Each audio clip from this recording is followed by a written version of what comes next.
Welcome back. We have a fabulous show for you today. We caught up with Marin Rogers with her Hot Off the Press report. She attended the 12th annual Bluffton Arts and Seafood Festival. Let's take a look. Marin?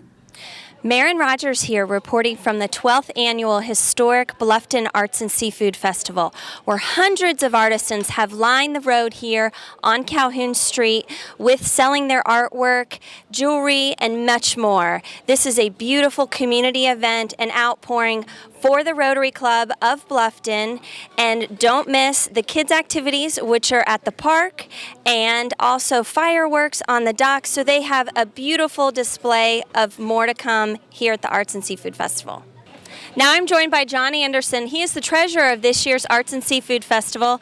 John, tell us a little bit about the volunteers. How many do you have working this event this year? Currently, we probably have 30 to 40 volunteers that most of them come from the Rotary and other friends and family that we can get to come help us. So.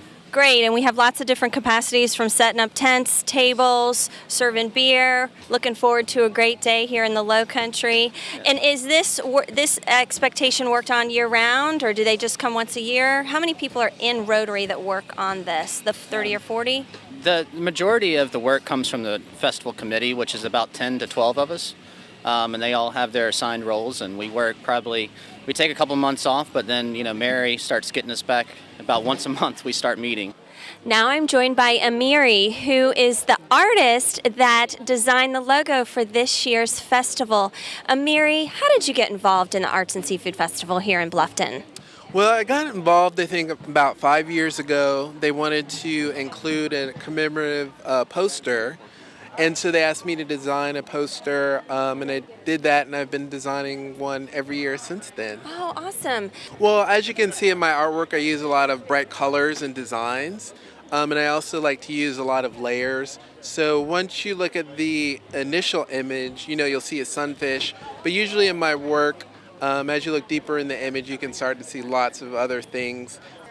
Now I'm joined by Mary O'Neill, who's the director of the Arts and Seafood Festival. Thank you so much for all that you do for the town of Bluffton and for this wonderful festival. Tell us a little bit about what this festival means to you. Well, to me, this is the most important event that we put on here in Bluffton because it takes in everything that, to me, Bluffton's all about.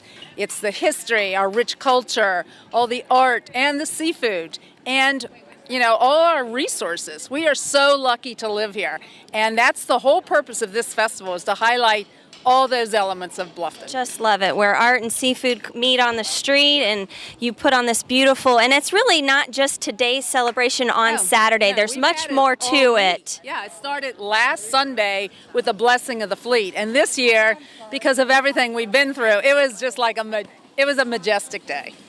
Thank you for joining us at the Historic Arts and Seafood Festival of Bluffton. Please come and join us again next year as you can see this beautiful art and more to come.